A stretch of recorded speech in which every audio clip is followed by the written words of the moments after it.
ইসলামের বিরুদ্ধে ডিবেট করার জন্য তিনি ছিলেন প্রস্তুত। কোরআনের ভুল ধরার জন্য তিনি শুরু করলেন গবেষণা। তারপর কি হলো তার পরিণতি? কানাডার টরন্টো বিশ্ববিদ্যালয়ের গণিত ও যুক্তিবিদ্যার প্রফেসর ডক্টর গ্যারি মিলার। সুদর্শন এই মানুষটি ছিলেন খ্রিস্ট ধর্মের একজন সক্রিয় প্রচারক। বাইবেলের উপর ছিল তার অগাধ পাণ্ডিত্য। বিশিষ্ট দায়ী আহমেদ দিদারের সাথে তার ডিবেট হয় কোরআন ও বাইবেল বিষয়ে। আহমেদ দিদারকে পরাজিত করতে কোরআনের ভুল খুঁজতে শুরু করলেন তিনি। তার ধারণা ছিল, যেহেতু কোরআন 1400 বছর আগের গ্রন্থ, তাই এখানে ব্যাকরণগত, ঐতিহাসিক ও গাণিতিক অনেক ত্রুটি খুঁজে পাওয়া যাবে, আর তখন মুসলিমদের কুপকাত করার অস্ত্র আসবে তার হাতে। কিন্তু তার মোটেও ধারণা ছিল না কি আছে তার ভাগ্যে। ত্রুটি খুঁজতে ডক্টর গ্যারি মিলার শুরু করলেন কোরআন অধ্যয়ন। আর শুরুতেই তিনি ধাক্কা খেলেন। পৃথিবীর কোনো লেখক আত্মবিশ্বাস নিয়ে 100% নিশ্চিত করে বলতে পারবেন না যে তার বইয়ে কোনো ভুল নেই। অথচ কোরআন এমন এক গ্রন্থ যাতে শুরুতেই দাবি করা হচ্ছে এই গ্রন্থে কোনো সন্দেহ নেই। কোরআনে আল্লাহ বলেন, এই সেই কিতাব যাতে কোনো সন্দেহ নেই, মুত্তাকিদের জন্য এটা পথ নির্দেশক। ডক্টর মিলার এর আগে কখনো কোনো লেখককে এতটা আত্মবিশ্বাসের সাথে বলতে শোনেননি যে তার বইয়ে কোনো ভুল নেই। তার বিস্ময়ের সীমা রইল না। শুধু তাই না, তিনি দেখলেন কোরআনের ভুল খুঁজতে আসা ব্যক্তিদের বারবার কোরআন নিজেই চ্যালেঞ্জ ছুড়ে দিচ্ছে।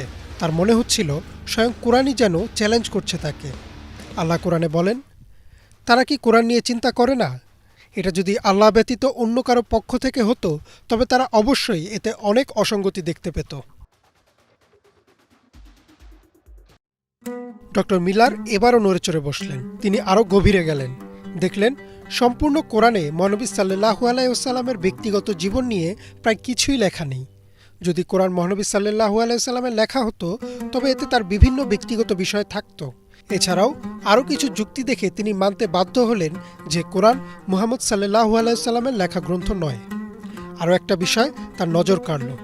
আল্লাহ কোরআনে বলেন, বলুন, আমি তোমাদের একটা বিষয়ে উপদেশ দিচ্ছি যে তোমরা আল্লাহর উদ্দেশ্যে দুজন দুজন অথবা একজন একজন করে দাঁড়াও। এরপর তোমরা চিন্তা করে দেখো, তোমাদের সঙ্গী আদৌ উন্মাদ নয়। সে তো আসন্ন কঠিন শাস্তি সম্পর্কে তোমাদের সতর্ককারী মাত্র। অর্থাৎ আল্লাহ এখানে সম্মিলিত আলোচনার কথা বলেছেন।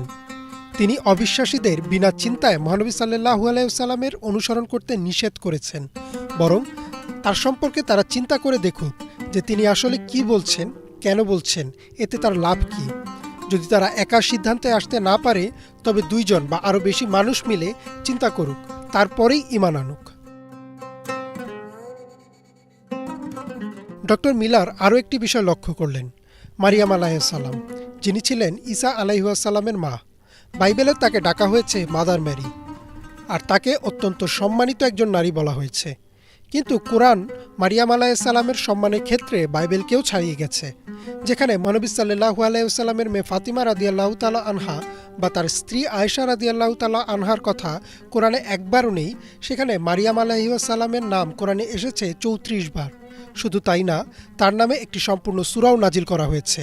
যেখানে মুহাম্মদ সাল্লাল্লাহু আলাইহি ওয়াসাল্লামের নাম কোরআনে এসেছে মাত্র 4 বার, সেখানে ঈসা আলাইহিস সালাম বা যীশু খ্রিস্টের নাম কোরআনে এসেছে 25 বার। ডক্টর গ্যারি মিলার দেখলেন কোরআনের বিরুদ্ধে যেসব অভিযোগ আনা হয়েছে তার কোনোটি যুক্তিতে টেকে না। প্রতিটির উত্তর কোরআন নিজেই দিয়েছে। তিনি বিনা সন্দেহে কোরআনের সামনে আত্মসমর্পণ করলেন আর ইসলাম কবুল করার সিদ্ধান্ত নিলেন। 1978 সালে তিনি ইসলাম কবুল করলেন আর নিজের নাম পাল্টে রাখলেন আব্দুল আহাদ। যুগে যুগে এমনিভাবে যারাই কোরআনের ভুল ধরার জন্য কোরআন অধ্যয়ন করেছেন তারাই খুঁজে পেয়েছেন সত্যের পথ। তাই আল্লাহ বলেছেন, আর আমি আমার আয়াত বিশদভাবে বর্ণনা করেছি জ্ঞানীদের জন্য। ইমরান মাহমুদ, বাংলা ভিশন।